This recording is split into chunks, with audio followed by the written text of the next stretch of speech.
পাদে পাদন্তি, যে পাদে সে ভাগ্যবন্তী, যার নয় পাদ পোড়া কপাল তার, যে পায় গন্ধ তার মনে খুব আনন্দ।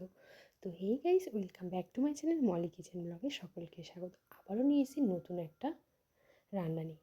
তো এই যে মূলো, যাকে খেয়ে অনেকে বাজে মন্তব্য করে যে এই জিনিস খেলে এই যে কোনো একটা ছড়ার মতন বললাম পাদে পাদন্তি পাদ, কিন্তু অ্যাকচুয়ালি এটা পুরোটাই ভুল। মূলোর মধ্যে এমন একটা হাই অক্সিডেন্ট থাকে যার কারণে আমাদের পেটে যে দূষিত জিনিসটা থাকে সেটা বের করে দেয়। এর কারণেই মানুষ জানে যে এটা খেলে অতিরিক্ত পাদ হয়। হাস্যকর নয়, বাস্তব এটাই যে মানুষের মূলোটা খেলে এটাই ভাবে যে মূলো খেলেই বেশি পাদ হয়, কিন্তু আদৌ নয়।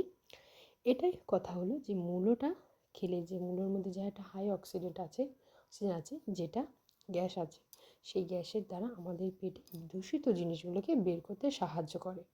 এইটাই। তো আজ আমি আমার একটা ভীষণ পছন্দের একটা জিনিস বানাবো। আমার না এই মূলোর পাতুরি, মূলোর তরকারি বা মূলো দিয়ে কোনো মাছের জিনিস আমার ভীষণ ভালো লাগে।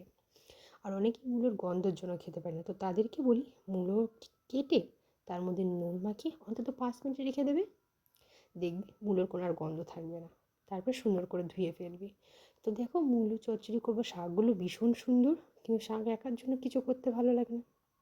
আর এখানে আমার হাতটা কেটে গেছে পরশুদিন, ভীষণ ব্যথা করছিলো কাটতে কাটতে। তো কুচি কুচি ঝুড়ি ঝুড়ির মতন কেটে নিয়ে আলু কেটে নিচে ধুয়ে তেলে পাঁচফোড়ন, পাঁচফোড়ন নয় সরি ভুলে গেলাম, রাঁধুনি ফোড়ন দিয়েছি আর শুকনো লঙ্কা। আর পাশে তোমাদেরকে আগের দিন একটা ভিডিও ছেড়েছি না বাচ্চাদের, তো আমার ছেলের জন্য এখন আমি আলাদাই বসাতে হয়, কিছু করার নেই। তারপর লঙ্কা দিয়ে দিলাম, রাঁধুনি ফোড়ন দিয়ে।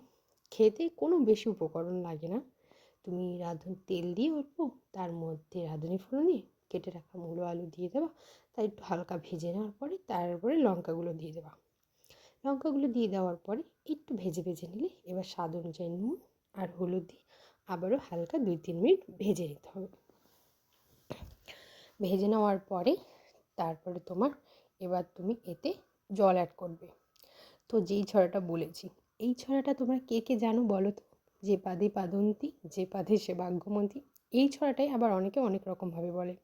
তো আমার এইরকম ছড়া, তোমরা এই ছড়াটাকে কে কীভাবে জানো আমাকে প্লিজ কমেন্ট করে জানাও। আমি কিন্তু এখানে কোনো মশলা অ্যাড করিনি, তোমরা নিজেরাই দেখলে নুন হলুদ ছাড়া। এখানে দেখো উতরে গেছে, আর এক হাত দিয়ে মোবাইল ধরে এক হাত দিয়ে ভিডিও করাটা অনেক কষ্ট হয়ে যায় আমার। আর তার মধ্যে তো দেখেছো আমার বাচ্চা যা দুষ্টু করে। তো কেমন লাগলো আমার এই ভিডিওটা? ভালো লাগলে অবশ্যই লাইক কমেন্ট সাবস্ক্রাইব করো।